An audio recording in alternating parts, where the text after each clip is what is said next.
Hey there, it's Rick Khan from rickkarn.com, and in this video I'm going to show you how to retarget website visitors on Facebook. Now specifically, I'm going to show you what you'll need to do to set up and customize your settings all the way to adding your website visitors when you create your ad. Now, retargeting your website visitors, it holds so much weight when putting an ad in front of those who already express an interest in your brand, product or service, and it makes so much easier to get a lead or a purchase from these types of people, because once someone has found you on Google or whichever way they found you, and they've been around your site, had a quick look and got to understand you and your brand, you can then create an ad and put that directly in front of them on Facebook, increasing your chances to get a lead or a purchase. And also, perhaps best of all, this will decrease your ad cost and increase your return on investment. So with all that said, let's jump onto my screen and let me show you how to do this. So here we are in the Ads Manager dashboard. And first of all, one thing you want to do before you can create any audiences is to have your pixels set up for your website in order to create this. So if you go into Events Manager, you should already have this all set up, where your pixels should be firing and you're able to create an audience from this. Now, if you haven't got this set up, let me know in the comments below and I can create a video and show you step by step how to create the pixel. However, if you have got that pixel set up, that's great. And what we'll do is go ahead and start creating the audience. So what you need to do is click these lovely three lines over here, and you want to go to audiences. So once we're in the audience, all you need to do is click the blue button, create the audience, and you go to custom audiences.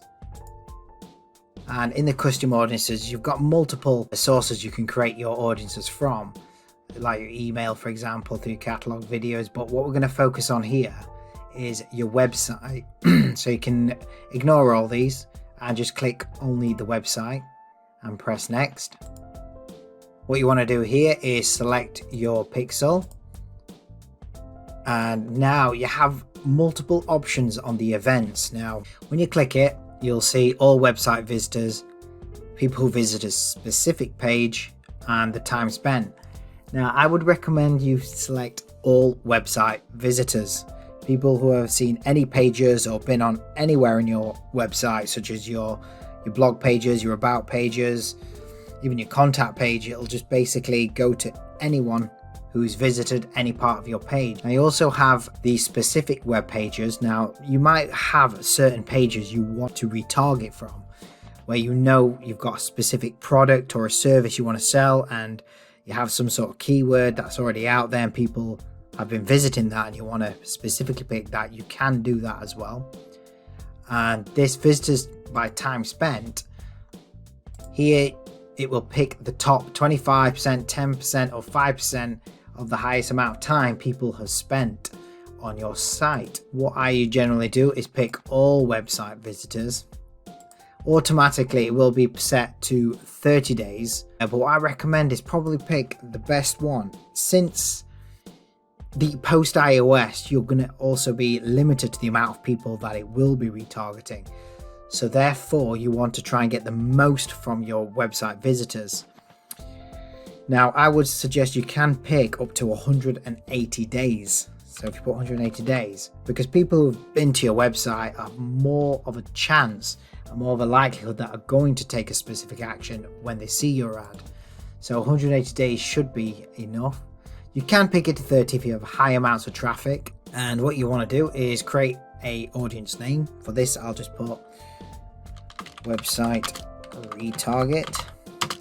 I'll put 180. You can pick a description if you want, that's optional, but it's something I don't really put. Click create audience once you have this.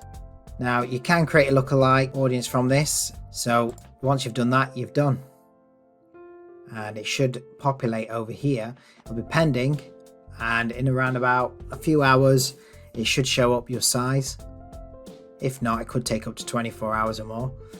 So once you've done this, all you need to do now is go back to all tools, and now you click Ads Manager. It's time now to take that audience and set up your ad. Okay, so what you can do is press, just ignore this, it's just explaining they've removed some detailed targeting. Let's remove that. So all you need to do is press the big green button.